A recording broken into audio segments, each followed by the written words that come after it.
Et on parle du prix départemental, Sandrine, me semble-t-il. Voilà, alors le prix départemental, alors c'est Jean-Jacques Lasserre du conseil régional, du conseil Pas départemental, encore, mais ça va venir. Mais je connais, vous du allez voir. conseil départemental des Pyrénées-Atlantiques. Sous vos applaudissements.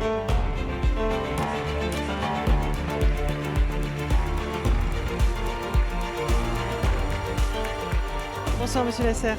Bonsoir. Donc c'est bien le président du conseil départemental, avant qu'il nous fasse remarquer qu'on n'a pas dit la bonne chose, bien président du conseil départemental, on n'y revient pas. Bonsoir, monsieur Lasserre. Bonsoir. Bonsoir. On a vu plein d'entreprises du numérique, de l'intelligence artificielle. Alors je pense qu'elles vous demandent toutes de la fibre. Alors c'est quoi les installations sur le territoire dans les Pyrénées-Atlantiques? Est-ce qu'elle est bien installée partout? Écoutez, je pense que d'ici peu de temps, on pourra dire qu'elle est installée partout dans tous les foyers du département. C'est un immense chantier que nous avons entrepris il y a à peu près 2 ans et maintenant. C'est un chantier très complexe, onéreux, et nous avons choisi la formule de délégation de services publics. On fait confiance aux entreprises, et c'est ainsi que nous avons contracté donc, avec une société très connue. Le chantier se déroule avec, bien entendu, des difficultés que l'on peut imaginer. Des milliers de kilomètres de fibres tendues, aller dans tous les foyers de ce département, 280 000 foyers. C'est un chantier titanesque, extrêmement compliqué, je le répète, mais je puis vous dire qu'il se déroule très convenablement. Nous sommes actuellement à près de 150 000 prises branchables. Je ne dis pas branchées, maintenant il appartient aux citoyens de décider de passer les contrats ou pas. Nous sommes à plus du tiers de la réalisation, on est à peu près dans les temps. D'accord, donc ça veut dire que les entreprises peuvent tout à fait travailler Voilà, en sérénité. permettez-moi, et pour accompagner, parce que pour rester dans le temps de ce débat, nous engageons pas mal nous prenons quelques initiatives en matière d'utilisation, d'usage. Nous allons mailler tout le territoire départemental de conseillers numériques.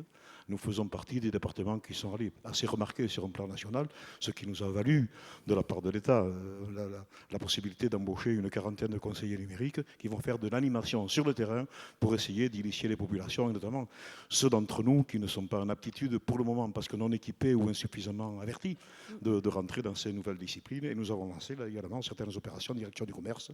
L'opération e-commerce, nous sommes très fiers. On donne la possibilité à tous les commerçants de ce département et nous les accompagnons techniquement d'avoir leur site, et ça commence à bien porter ses fruits. Bon, mais et donc après cette mobilité, on va dire technologique, j'aimerais parler de mobilité avec la LGV vers l'Espagne.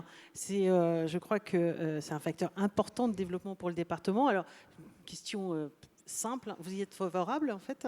Moi, je suis très flatté que vous me fassiez l'honneur de traiter de ce sujet. Vous savez, bon, c'est un sujet complexe, bien entendu. Je suis favorable. Je suis favorable.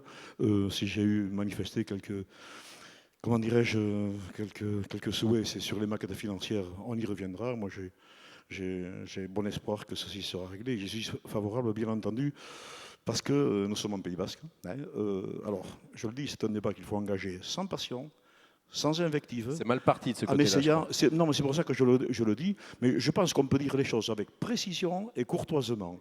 Ceux qui choisissent de ne pas en faire autant, qu'ils le fassent. Je crois fermement en mon âme et conscience que le Pays Basque commettrait l'erreur, et allez, je risque de déclencher une bronca, mais peu importe, commettrait l'erreur au regard de la nécessaire protection de son attractivité. Et Dieu sait si elle est belle. Commettrait l'erreur, comment dirais-je, de protéger une attractivité fabuleuse au prix d'une certaine difficulté d'approche, au prix d'un certain comportement de fermeture. Je prononce volontairement le mot, je pense que ce serait dommage, et je le dis très, très, très précisément et très courtoisement, et c'est pour cette raison que je considère que sur le transport des voyageurs, après tout, on pourrait imaginer d'aller à Madrid en prenant le train à Fontarabie ou à Paris en allant. Mais par contre, il y a un sujet sur lequel il faudra qu'on ouvre les yeux peut-être avec beaucoup plus de vivacité et qu'on regarde plus dans le détail, c'est le transport des marchandises. Quand on regarde de quelle façon se déroulent les circulations routières en Pays Basque, et surtout en Pays Basque, ne parlons pas de la région bordelaise, bien entendu, on se rend compte que tous les moyens sont à saisir pour essayer d'assurer le transport du fret.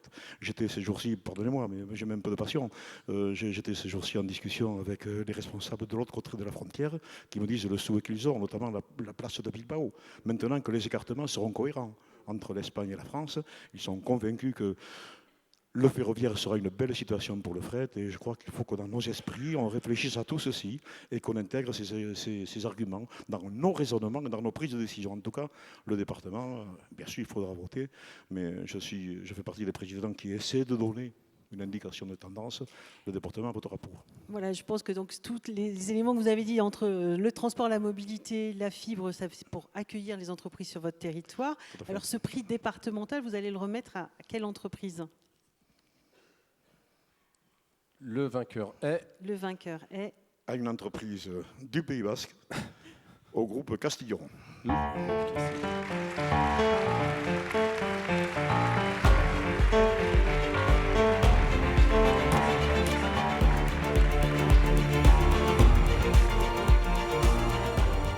Alors non, on ne se serre pas la main sur le plateau, mais avec Jean-Jacques Lasserre, tout est possible.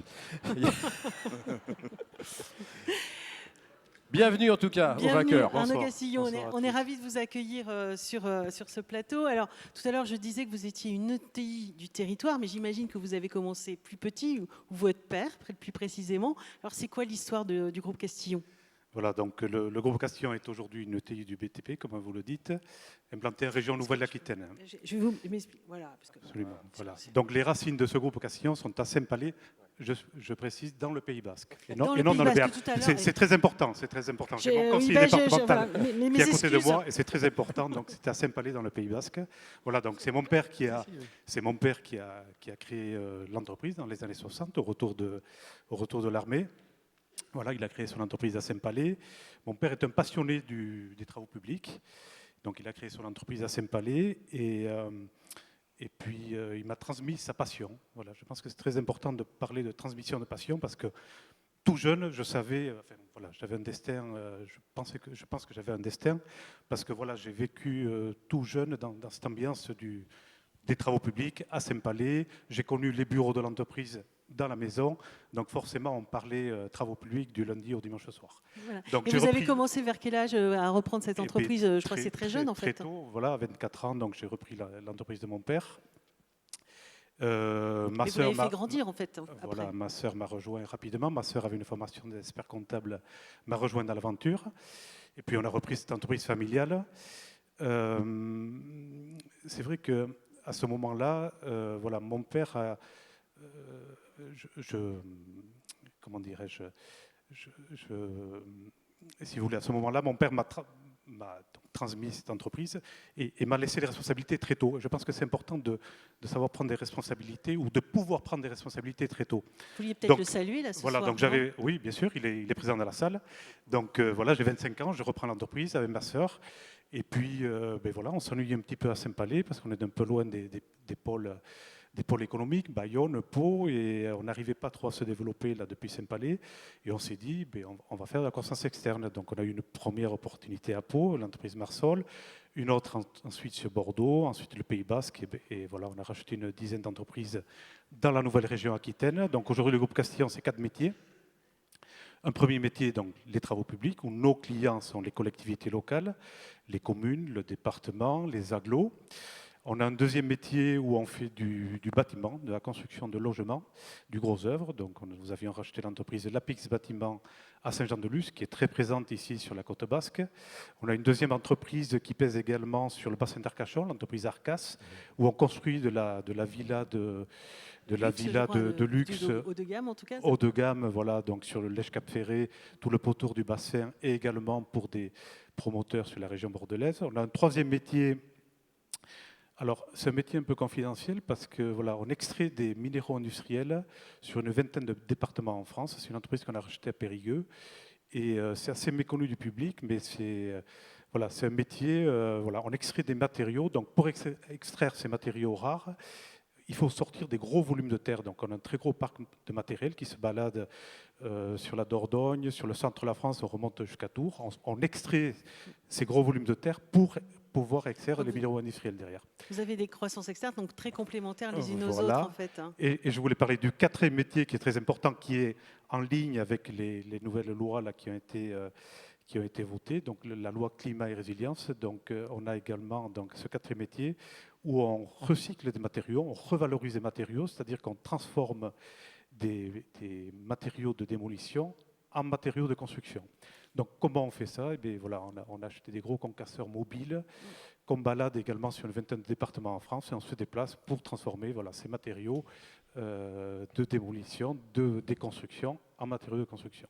Voilà, 4 métiers qui sont quand même différents mais complémentaires, mais qui nous permettent justement d'avoir une meilleure résilience dans ces moments un peu compliqués. Voilà, on sort d'une année Covid exceptionnelle, hein, où l'outil de production a été quand même en partie stoppé, à une année 2021 où on a une hausse des matières premières quand même exponentielle. On n'a jamais connu ça. Donc on a vraiment 2 années exceptionnelles. Exceptionnel, voilà. Et puis, donc, c'est vrai que vous êtes sur un métier où vous accompagnez vraiment la transition écologique, j'imagine, énergétique surtout. Ouais. Et j'imagine que le contexte est favorable, que vous parliez de la loi climat et résilience, absolument. qui va vraiment dans cette dynamique-là. Absolument, absolument.